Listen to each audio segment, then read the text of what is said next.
Returning অফিসাররা যে সিদ্ধান্তই দেন, যদি রিজেক্ট হয় তাও আমাদের কাছে আপিল করতে পারে।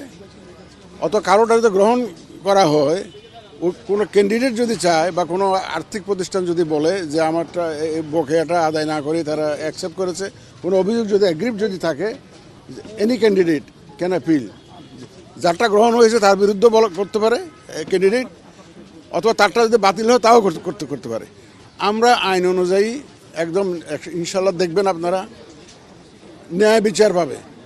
ওই যে একটা এখন একটা কথা উঠছে না, ইনসাফ, আমরা ইনসাফে বিশ্বাসী এবং আমরা ইনসাফ করবো ইনশাল্লাহ। দেখবেন যে আমাদের হিয়ারিং হওয়ার পরে দেখবেন আপনারা যে আইন অনুযায়ী যা হবে, বিধিবিধান অনুযায়ী যা হবে, আমরা সেই ধরনের সিদ্ধান্ত দিব। এবং আইন তো সবার জন্য সমান, সবাই তো মানতে বাধ্য হবো, তাই না? রাজনৈতিক দলগুলো বলছে লেভেল প্লেইং ফিল্ড এখন তৈরি হয়নি এবং আইন শৃঙ্খলার এখনো উন্নতি হয়নি।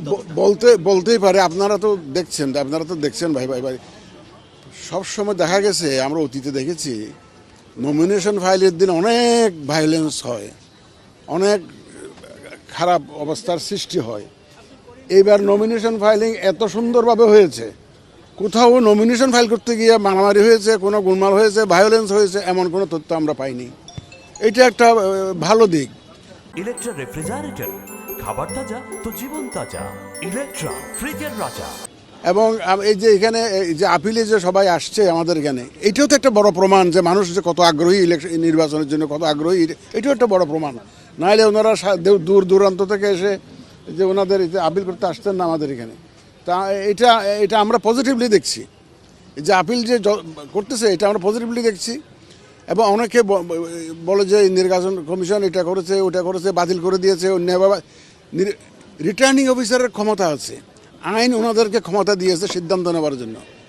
তো ওনাদের সিদ্ধান্ত ওনারা দিয়েছেন। এবং যারা আপিলে যখন আমাদের কাছে আসবে, আমরা আমাদের আইন অনুযায়ী যা করার আমরা কমিশন থেকে সিদ্ধান্ত দেব এবং একদম সম্পূর্ণ রকমভাবে ন্যায় বিচার আমরা করার সর্বোত্তম চেষ্টা আমরা করবো এবং ন্যায় বিচারই হবে ইনশাল্লাহ আমাদের এখান থেকে। এনসিপি, জামাত এবং ইসলামী আন্দোলন আপনার সঙ্গে মিটিং করেছে গত 2 দিনে। তারা আপনাদের কাছে বলে গেছে যে আরেকটি পাতানো নির্বাচন হলে রাজপথে নামবে। স্যার, আপনি কি মনে করছেন স্যার? কোনো পাতানো নির্বাচন হবে না, রাজপথে নামারও দরকার হবে না।